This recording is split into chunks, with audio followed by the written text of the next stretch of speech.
In this video, we're going to be talking about wireless systems for guitar specifically. We're going to be talking about a lot of different things. We're going to measure some stuff. We're going to compare different products. We're going to be talking about the pros and cons of using wireless systems and the problems that can arise and how you can circumvent these problems. There's going to be a lot of truths and facts laid out in this video.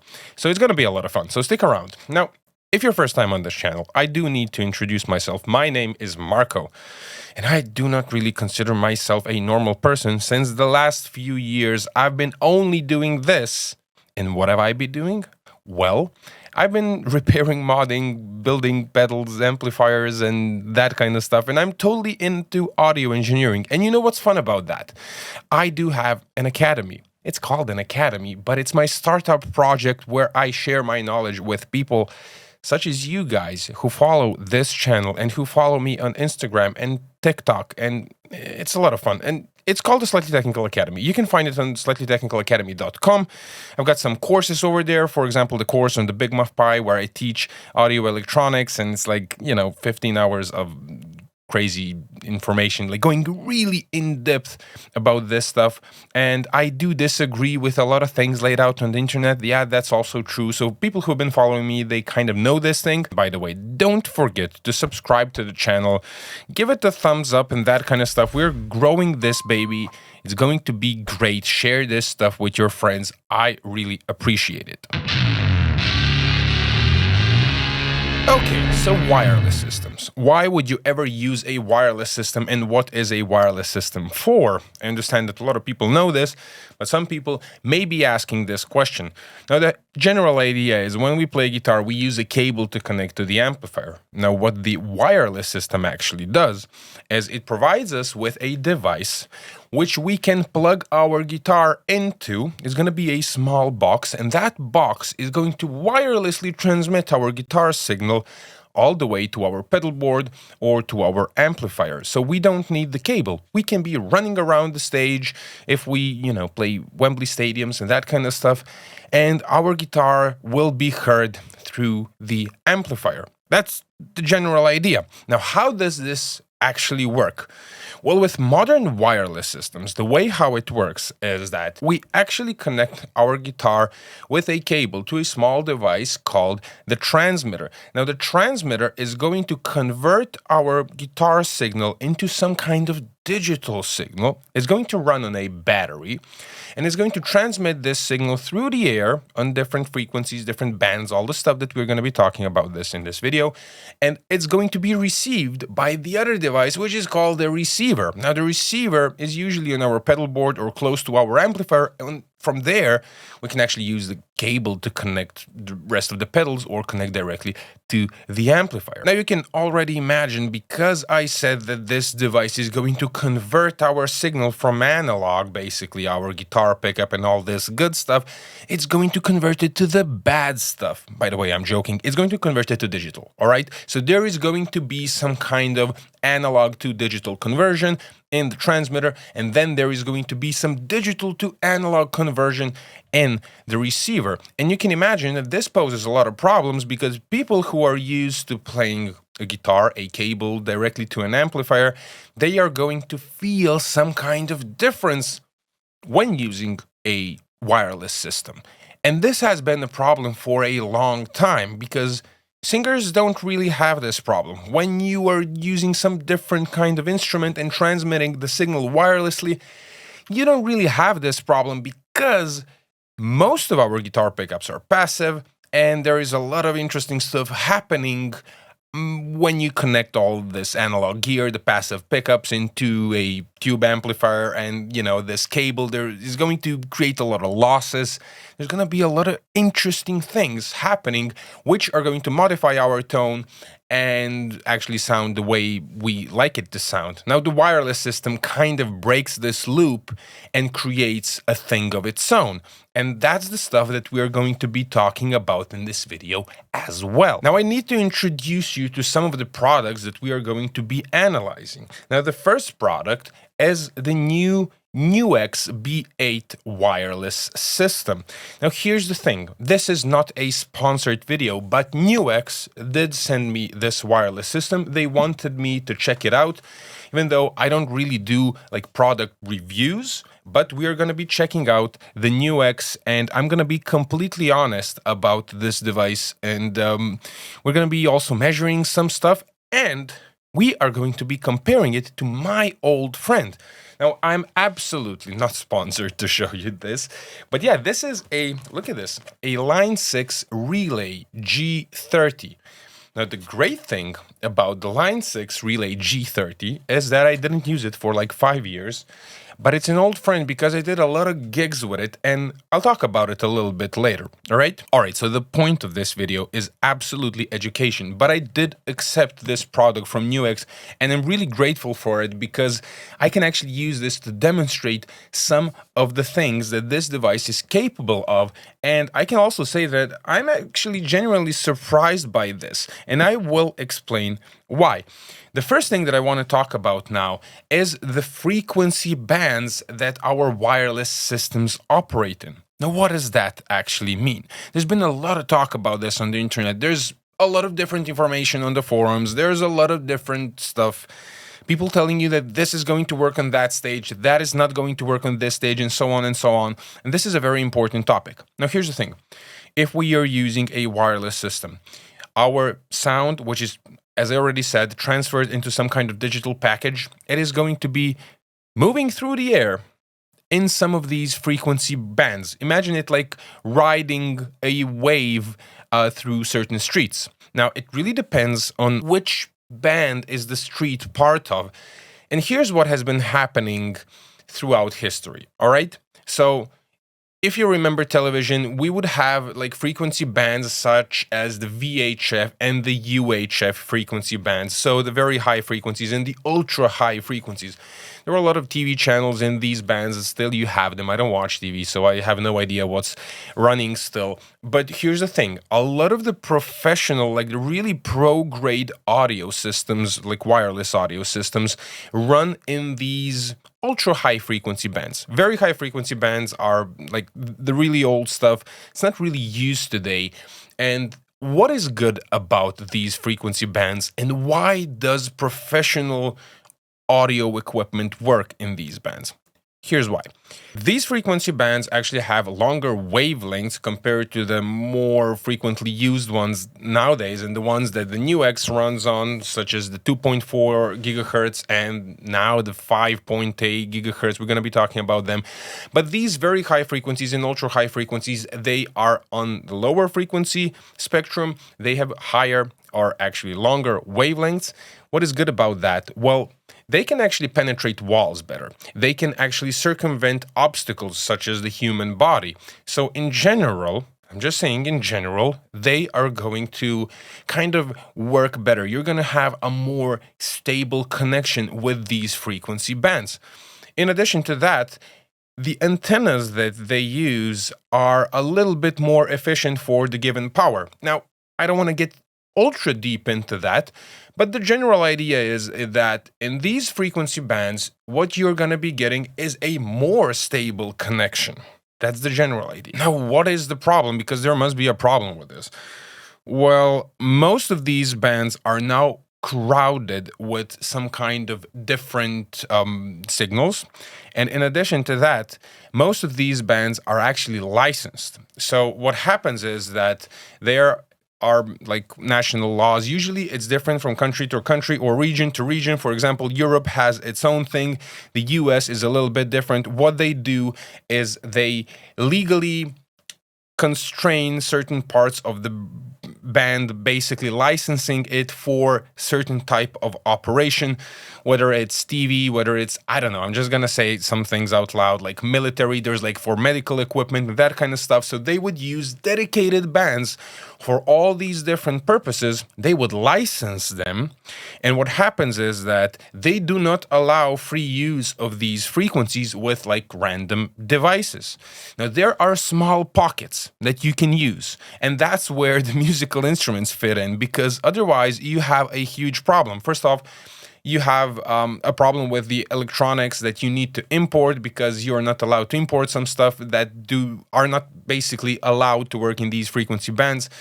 And it's different for US, it's different for Europe. And what happens is that more and more of these bands are actually now licensed for something else. They're overcrowded. And what happens is that when you use some of the older Pro gear, when you come to certain regions, you have to deal with these interferences, and it can happen that your device doesn't work. Now, as I said, yes, these lower frequency bands are better, but what happens is that a lot of these frequencies are getting taken, basically, every day. I actually recently heard something about my own country that they have some new contracts and they actually licensed a bunch of these pockets. So people who are using certain audio gear for wireless transmission now can throw it into the garbage bin, or they need to sell it basically to another country. That is a huge problem because nobody in the country will be able to use it because they're installing some new antennas for mobile telephony, internet, and that kind of stuff. So that's what's actually happening, and that is a huge problem with the wireless gear that is kind of pro. For sure, there are some companies that still use these frequency bands and they create gear for them, such as Shure and Sennheiser, and it all works, but you do have to pay attention in which frequency bands do these devices work and where you're going to be traveling, where you're going to be gigging, so it's kind of a problem. Now, the NuX and the G30, they actually work on 2.3 gigahertz. Now, that is much higher than these ultra-high frequencies. And there are a lot of problems with these frequency bands, but there are a lot of solutions to these problems in these frequency bands. Here's the thing. A lot of people, when they talk about 2.4G, they're going to tell you it's a huge problem. You are going to have a lot of problems on stage when using this type of wireless because you get a lot of interference from Bluetooth devices, like wireless devices, access points, and stuff like that. And that is absolutely true to an extent. Here's the thing. In theory, yeah, you're going to have a lot of problems, but in practice, I can share my experiences, all right? So in practice, I used to play on a cruise ship. There was an access point on every 10 meters. There were access points on the deck below, access points on the deck above. A lot of people in a very constrained space using a lot of phones, a lot of different Bluetooth devices. There was a lot of stuff happening there. I never had an issue with the Relay G30. I really didn't have any kind of issue. That is my experience. Now, I believe that nobody can tell you whether this device is going to work in your environment or if it's not going to work in your environment. I would say that that's the most realistic thing that somebody can tell you because this stuff actually works well, and we're going to get into now why it works well. But you do have to pay attention not to be close to like Wi-Fi routers, maybe some really strong Bluetooth transmitters and stuff like that. You should kind of evade this kind of stuff, and this device is going to work well. It is also designed for people who are playing like smaller venues, bars, stuff like that. For sure, if you're playing the Wembley Stadium or the O2 Arena, yeah, I guess you're gonna get some kind of different device, and probably there's gonna be an entire team of people who handle wireless transmissions and all the microphones and the frequencies that you operate on, and even then you can have problems. Trust me, even on big stages, they get a lot of problems and they need to solve them. So why do all these brands now create all these devices that operate in the 2.4G band? Well, it's super simple. The 2.4G band, the ISE band, is actually free for use. It's like it has a free license, so they can create pretty much any device. They can ship it all over the world, and there is a very high chance that this device that runs on 2.4G is going to be running well in every part of the world where you go, unlike the lower frequency ones, which can be completely useless in certain countries. All right, so it is a free band, but because it's a free band, every device that they create that uses some kind of Bluetooth transmission or whatever, it's going to be crowded. You can imagine it's going to be crowded. So most of these devices, they actually have really smart solutions to this problem. The way how they solve these problems is that within this band, you actually have, imagine it like you have streets. Like they would have different channels. Now, the way how, for example, the line 6 used to work is that you would have 6 channels and you could manually switch between these channels. So you would get to a place and, for example, you have some kind of interference, you just switch to channel 3, there's no interference, good to go. Now, the way how the NuX actually handles this is quite a bit more sophisticated because it has an algorithm that automatically scans the band. It dissects the band into like smaller, narrower like channels or smaller streets, and then has some kind of algorithm that automatically selects the ones that actually have less interference, and it hops between them, and it actually hops between them multiple times in a second. So it's actually quite crazy how they navigate through this vast network of crazy stuff that's happening in these frequency bands. I guess it's interesting for me, but yeah, it's quite a bit more sophisticated. And I've been testing this device and it just works fine. Now, of course, if you put it next to some like really high powered transmitter, of course it's going to have interference. But if you use it properly, if you put it in some space away from this stuff, chances are that this device is going to work absolutely flawlessly, all right? And in addition to that, the NuX actually has some kind of option where you can actually choose between latency and stability, where the stability is basically going to, well, I cannot say for sure, but normally how you do this in wireless communications is that you're going to change the actual size of the package that is sent, the frequency at which actually how many times it hops within a second or a minute, and it's going to be a little bit more stable. There's also some redundancy of the signal involved. It's super sophisticated, but it involves a little bit of latency. Now, if the place where you're playing doesn't have any kind of frequency interference, you would just use the smallest setting with the lowest latency. It's going to be better, to play because you have less latency. If the signal is stable, that's great. So what I'm trying to say is that yes, the 2.4G band is crowded, that's for sure, but these devices are actually super sophisticated, and they kind of work hard to make sure that the signal is stable even in these very crowded environments. Okay, so there is one more frequency range that is becoming increasingly popular, especially in the guitar wireless world, and that is the 5.8G. So it's not really the 5G, it's the 5.8G, and it has some pros, right? For example, there are a lot more channels within this range of frequencies, right, that are used in this spectrum, and it's also not as crowded yet, right? It's also free. It is great to use. So this big pocket is completely free. So it is kind of good, but 5.8G devices actually operate a little bit differently. They require different amplification. They require different antennas, and this frequency range is actually problematic with obstacles, so they kind of need to work out this problem. The only thing that I can actually say for sure at this moment is that I do have some friends that tried out some of these 5.8G devices and they were completely satisfied with them. So yet again, like with all other wireless transmissions, really depends on where you are, what is the situation, because we don't see this interference, we don't know what is happening there.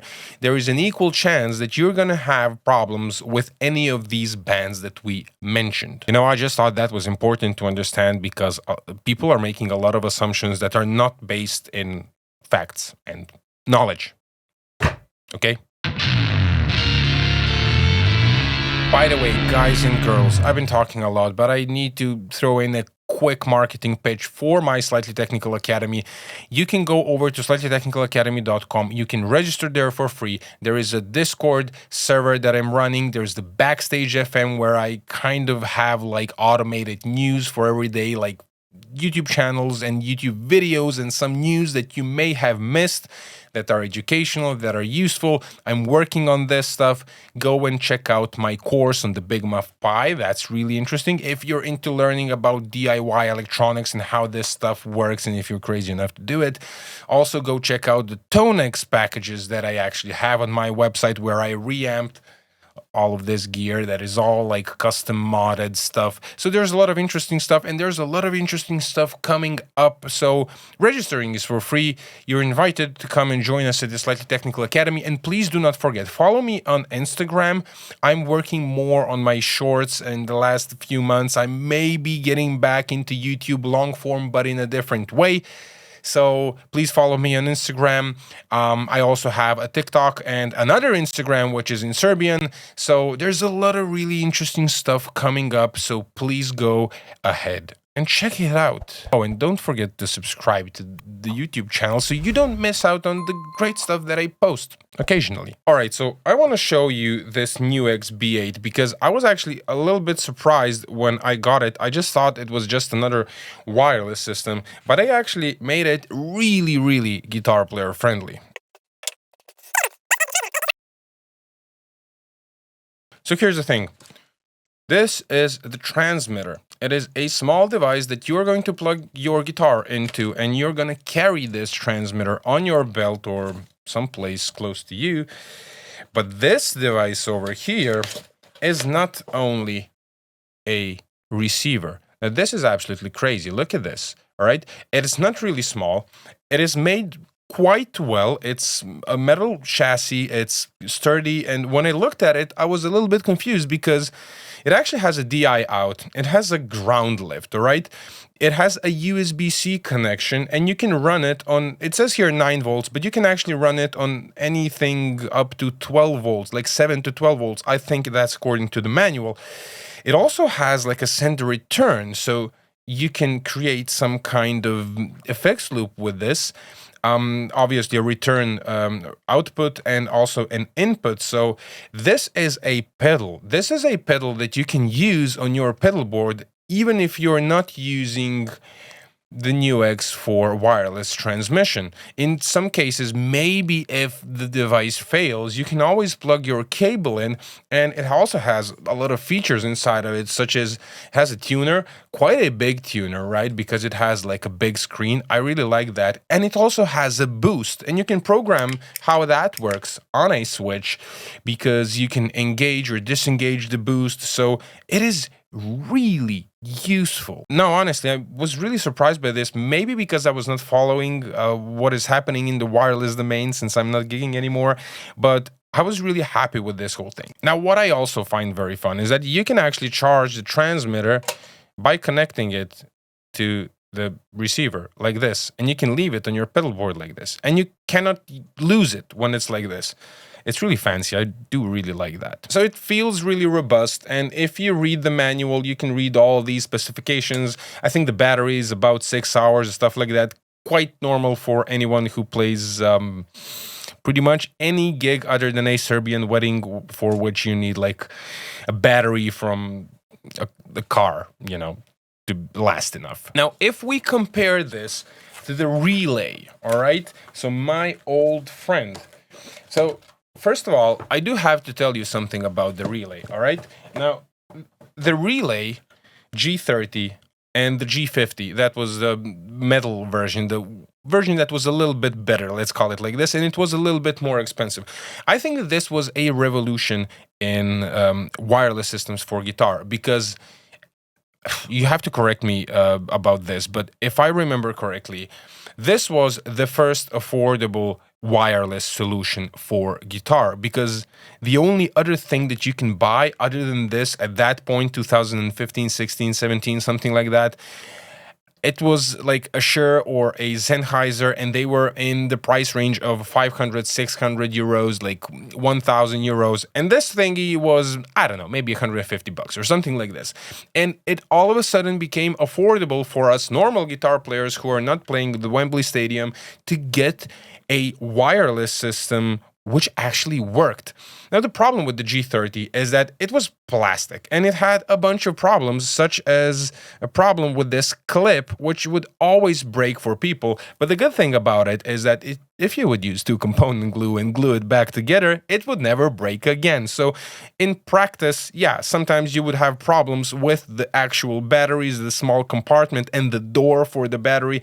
That were the issues. But other than that, it actually worked flawlessly. Now, if we compare the Line 6 relay and the NuX, you can actually see them right over here. Well, it's safe to say that the NuX is like, color television, like, plasma TV all over the wall compared to this. And I'm not saying this to so I make the Line 6 look bad. That's really not the issue here.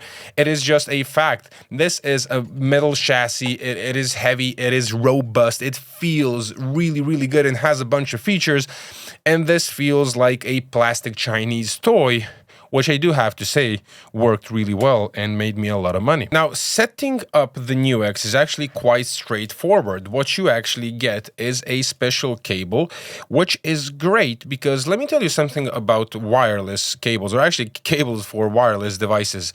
I like this one. This one is good because you can actually buy this type of cable. You can repair this type of cable because it uses a 3.5 millimeter jack.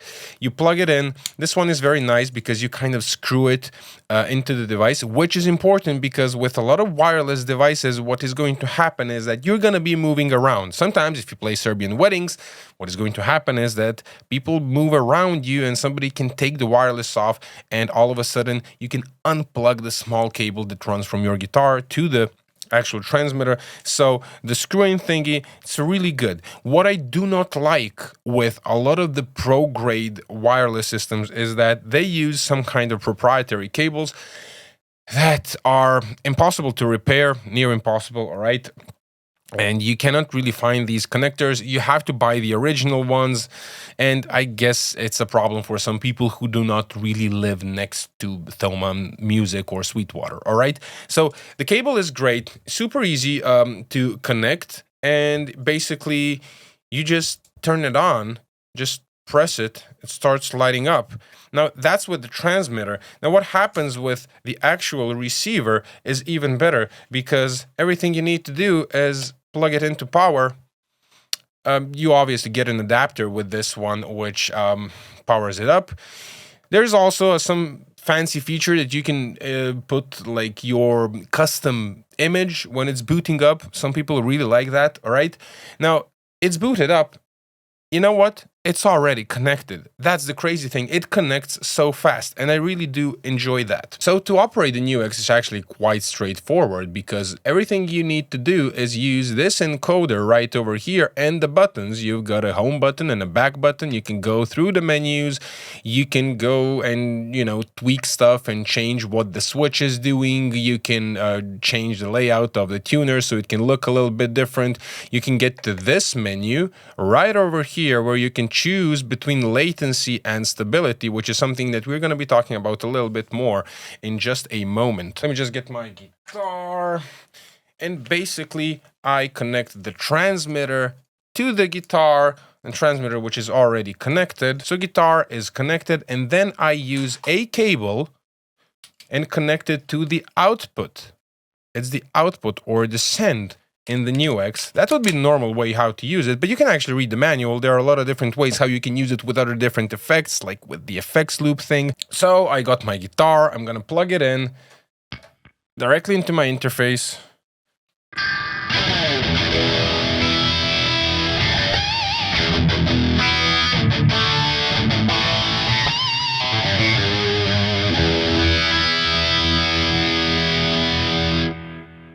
It actually works immediately out of the box. All right, now for the nerdy people.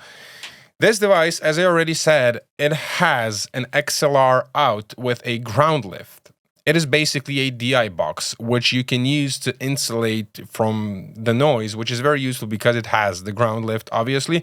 It has a DI out. You can go directly into the mixer from this device. And in addition to that, it has an effects loop, so you can actually run some effects through this. There are quite a few combinations of wiring that you can do when using this device, and it can be super useful as a part of your pedal board. That's the thing that I was actually surprised about the most because I didn't expect it. I just expected it to be some kind of wireless device, like the one that I had, like the G30. It did its job, but it didn't have these options.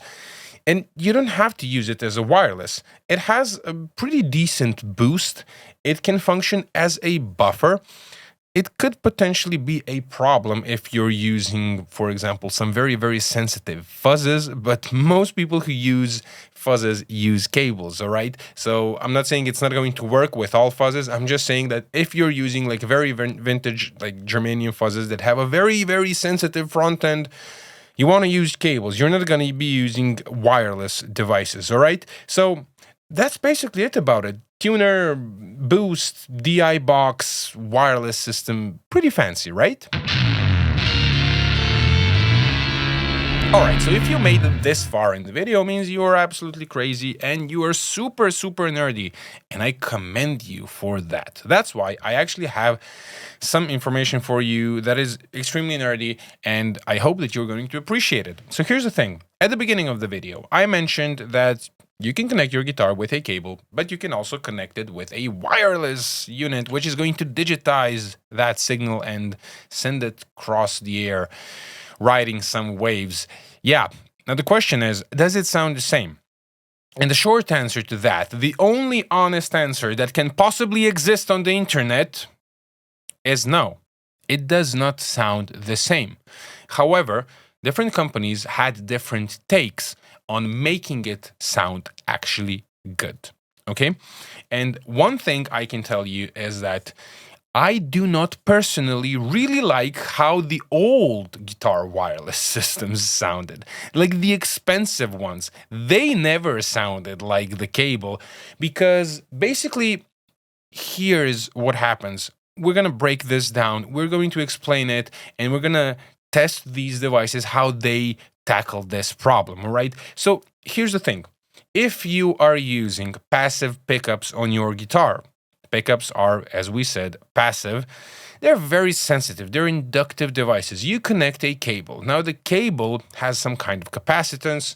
It also has some kind of resistance and very, very, very little inductance. But the pickups are inductive, and there's this cable capacitance. And what happens is that the longer the cable is, the more high-end roll-off is actually happening from your guitar signal. And also depends on the quality of the cable, the type of the cable, and so on and so on. We're not going to get into this. I actually think I have a video on YouTube and this kind of stuff where we're nerding out more about it.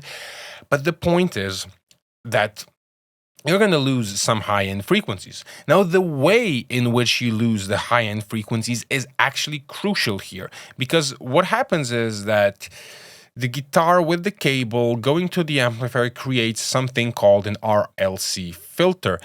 And this filter doesn't only roll off the high frequencies, just killing all of them, but it actually creates a small resonance. And we can actually see this now on the screen. Take a look at this. Now, if you take a look at the green line, the green line shows us how the signal actually appears at our amplifier. Let's call it like that, maybe just in simplified terms.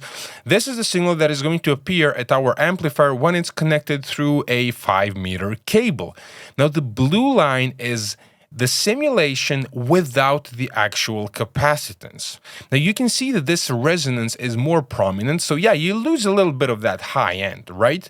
But basically, this resonant frequency is getting higher and higher. And this all really depends on the pickup. It changes with different pickups. And that's how this stuff interacts with the amplifier. This is super simplified. I've got videos on this stuff if you want to learn more. It is super interesting. Now, that's what happens with the cable, but what happens with the wireless system? The biggest problem with the wireless system is that you are actually connecting your guitar with a cable that's not that long, right? So you are going to have far less losses with that small cable than you're compared to when you're using a 5-meter cable, all right? So what happens is that you are going to have less of that resonance and you're going to get more of that high end. That is usually what people hear as being the difference. Now, what the NuX has and what the Relay G30 has is actually something super cool. It's called cable tone. Now, these two companies actually had a completely different take on the cable tone, and I'm going to show you now because I made the measurements, obviously. But the Line 6 actually had an option so you can keep the cable tone off. Now, when would you like to keep the cable tone off? Well, maybe if you're using an active bass guitar and you really like to have that active sound and that high end, or for example, if you're using active pickups on a regular, the better guitar, right? If you're using active pickups, then you don't want any kind of simulation that is going to do something with the signal, because you don't get these losses. Now, everything what I just said was related to passive guitar pickups. If you're using active guitar pickups, or if you have some kind of preamplifier in your guitar, then all this stuff doesn't really work, because your cable is not going to be affecting the sound that much, all right? In fact, it's going to be really, really negligible. Those are the cases when you don't want to use this cable tone option on your wireless transmitter, receiver, or whatever. Now, the Line 6 had two options. You had it off, you had it like 5 meters simulation, like 5-meter cable, and a 9-meter cable. The NuX has only cable tone. You can engage it or disengage it, and you can actually engage it or disengage it here on the transmitter. This is actually super fun, because what I was interested in is how did these companies actually solve this problem, and what does the cable tone do to our guitar signal when you engage it? So I obviously did some simulations and measurements in Room EQ Wizard, and the way how I did this is that I was using my reamping kit. So basically I was sending a signal from my audio interface, from my PC, through the reamping kit, through the wireless system, and back to the interface, and I measured what the wireless system is actually doing to the signal, all right? Now, the first graph that you see on the screen is an actual physical cable. So I used the physical cable, and it's pretty much flat. That's what the cable does when you actually have a buffered signal or an active pickup. So you don't have that resonance because we don't have the passive pickup over here, but the cable practically does nothing. You can see that there is a little bit of roll off in the high end, just a little bit, because there's some stuff happening with the reamping kit. But in general, this is a flat response. Now, what I want to take a look at is how the relay does it first. So the relay G30, when the cable tone is off, is also pretty much flat, all right? We can also see something happening here in the high-end spectrum, and I will explain what is happening here a little bit later, but it's pretty much flat. Now, if we engage the cable tone to 5 meters, you can see that it has a filter that rolls off high frequencies. If we engage the cable tone to 9 meters, it has even more roll off. I can only tell you that when I was using the Relay G30, I always use it with the 5-meter setting. I loved that setting because I never liked this presence that you get with wireless systems. So this kind of roll-off was actually super cool, and it was really useful, and I remember a lot of guitar players reacting really well to this whole thing because this cable tone was something that the much more expensive devices didn't really have. It sounded much more natural. But if we compare this actually to what I've just shown you on how this is supposed to look like this graph, what is happening with passive pickups, you would understand that we don't have this resonance, so it practically is not exactly the same. Now, if we take a look at how NuX solved this problem, it was actually really interesting, right? Because it's a little bit different. So cable tone off on the NuX looks like this. It is practically flat, but it has a little bit of roll off in the high frequency spectrum. But when you switch cable tone on, it's actually even flatter. It gives you back the frequencies that were sort of like missing. It feels like they added a resonance, but above like 10K. So it has a little bit of a boost. Now, this is quite weird. It is completely the opposite compared to what is happening on the Line 6. Now, how does this affect our tone in practice? You know that I don't really do mindless tone comparisons like most guitar YouTube channels do. I don't believe in that stuff. That's why I show you these graphs, so you kind of know what to listen for and what to expect, so you mitigate all the effects of psychoacoustics that can happen on you, so you get a clearer picture about what is happening. That's why we're doing this. We're not doing these tone comparisons.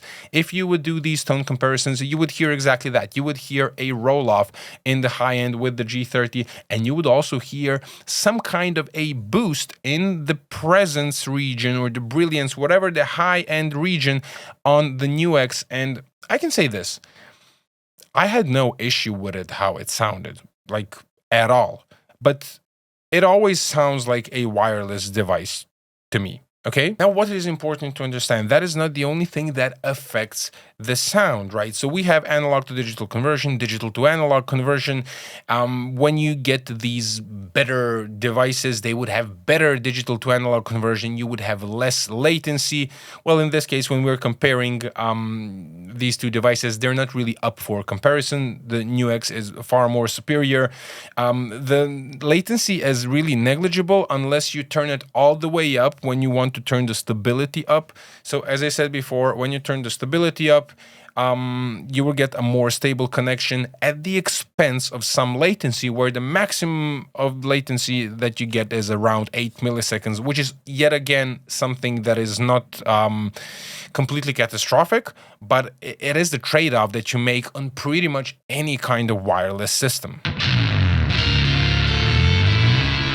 Another thing that is super interesting to look at is the impulse response of these devices, because we saw a little bit of distortion happening on the Line 6 relay. So if we take a look at the cable and if we take a look at the impulse response of this reamping system, you can see that there is no pre-ringing, and I will show you how pre-ringing looks like just in a moment. So take a look at this. This is the Relay G30. You can see that there is some kind of ringing happening before the actual tone hits, and that is the distortion in the high frequency range that we were seeing. That just tells us that the frequency range of the G30 was or is actually not as good as the NuX, because when we take a look at the NuX is pretty much perfect in these regards. There is no pre-ringing, it is super clean, and especially if you switch the cable tone on, it expands and flattens out the frequency spectrum even more. So we're talking about different tastes here, we're talking about different instruments that you're using. Sometimes you want this cable tone loss, sometimes you don't want this cable tone loss. I just don't have a problem with it. I don't really think about it that much, but it's a useful feature to have. Okay, so one more thing that is worth mentioning when using wireless systems is that depending on what kind of guitar you're using, if you're using a guitar that has a preamplifier inside, so some kind of active guitar, usually the case with active basses, what happens is that a lot of these instruments actually have very high output, so the voltage of the signal is quite high.